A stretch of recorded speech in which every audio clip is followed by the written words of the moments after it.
우리에게 주시는 하나님의 말씀은 요한복음 19장 17절부터 27절까지의 말씀입니다. 그들이 예수를 넘겨받음에 라는 말로 시작하는 오늘 본문은 예수님께서 십자가에 못 박히시는 내용과 사람들의 반응이 기록되어 있습니다. 예수님께서는 십자가를 지시고 해골이라고 하는 곳 골고다로 가셨습니다. 그리고 그들은 예수님과 다른 두 사람을 함께 십자가에 못 박았습니다. 총독 빌라도가 한 일은 19절에서 나사렛 예수 유대인의 왕이라 기록된 패를 써서 십자가에 붙였는데요. 유대인의 대제사장들이 유대인의 왕이라 쓰지 말고 자칭 유대인의 왕이라고 쓰라고 합니다.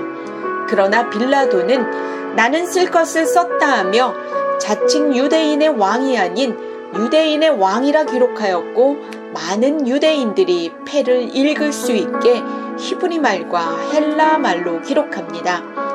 빌라도가 정말 예수님을 유대인의 왕이라고 생각해서 이렇게 썼을까요? 요한복음 11장 49절에서 대제사장 가야바가 했던 말 중에서 한 사람이 백성을 대신하여 죽어서 민족 전체가 망하지 않는 것이 유익하다고 말했던 것을 기억해 보십시오. 가야바가 하고 싶었던 말은 정치적인 계산에서 나온 것으로 예수님을 죽여서 민족의 멸망을 막자라는 거였는데, 성경은 그의 악함을 자신의 입으로 예수 그리스도의 구원을 선포케 하였습니다. 빌라도와 가야바가 예수님을 진짜로 유대인의 왕으로 구원주로 생각했을까요? 아니요, 그렇지 않았습니다. 이것은 놀라운 하나님의 섭리입니다. 믿지 않는 자들의 입을 통하여 말하게 하는 것입니다. 널리 세상에 선포케 하는 것입니다. 빌라도의 선포로 말미암아 예수님이 온 인류의 왕임이 선포되었습니다. 여러분, 우리 하나님의 놀라운 섭리가 느껴지십니까? 23절부터 27절은 군인들이 한 일을 기록하고 있는데요.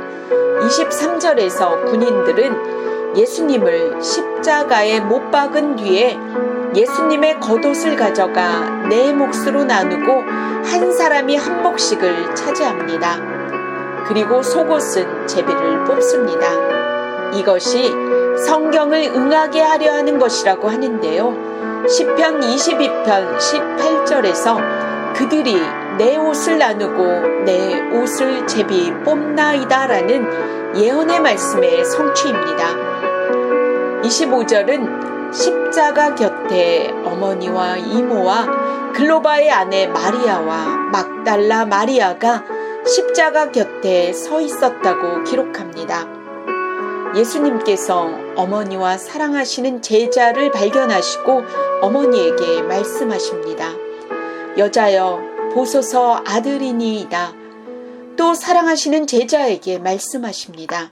보라, 내 어머니라.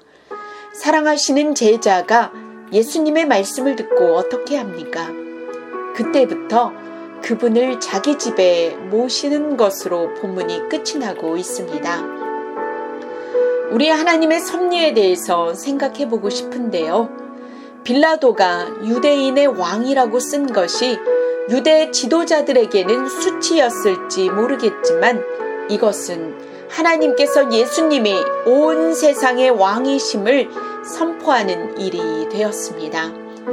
군인들이 예수님의 겉옷을 나누어 가지고 제비 뽑은 것이 어쩌면 그들의 풍습이었을지 모르나 성경은 이것이 예언하신 말씀의 성취라고 합니다. 큐티의 안목 애청자 여러분, 하나님의 섭리는 오늘 우리가 다 이해하지도 알 수도 없습니다. 그러나 한 가지 확실한 것은 하나님의 섭리는 신실하게 작동하고 있다는 것입니다. 우연 같지만 우연이 아닌 일로, 악을 선으로 바꾸는 일로 운행하시는 하나님의 섭리를 깨닫게 되는 오늘이 되길 바랍니다. 또 한 가지는 예수님께서 지신 초라하고 비참할지 모르는 십자가의 자리에 떠나지 않고 함께 있는 사람들이 있었다는 것을 기억하시기 바랍니다. 오늘 우리가 예수님을 떠나지 않고 동행하는 사람이었으면 좋겠습니다. 저와 여러분의 삶이 하나님의 섭리 가운데 주님과 동행하며 살아가게 되길 간절히 축원합니다. 기도하겠습니다. 사랑하는 하나님, 모든 것을 선으로 바꾸시는 하나님의 놀라운 섭리를 기억합니다. 우리의 삶에 있는 하나님의 섭리로 인하여 예수 그리스도의 이름이 널리 전파되게 하여 주옵소서. 예수님의 십자가의 자리를 떠나지 않고 함께했던 사람들처럼 오늘 우리가 예수님을 떠나지 않는 사람이 되게 하여 주옵소서. 예수님의 모든 행동과 말씀이 성경을 응하게 하려는 것임을 기억하며 말씀을 성취하시는 주님을 만나게 하여 주옵소서. 하나님의 섭리 가운데 예수님과 동행하라 하시는 우리 주 예수 그리스도의 이름으로 기도합니다. 아멘.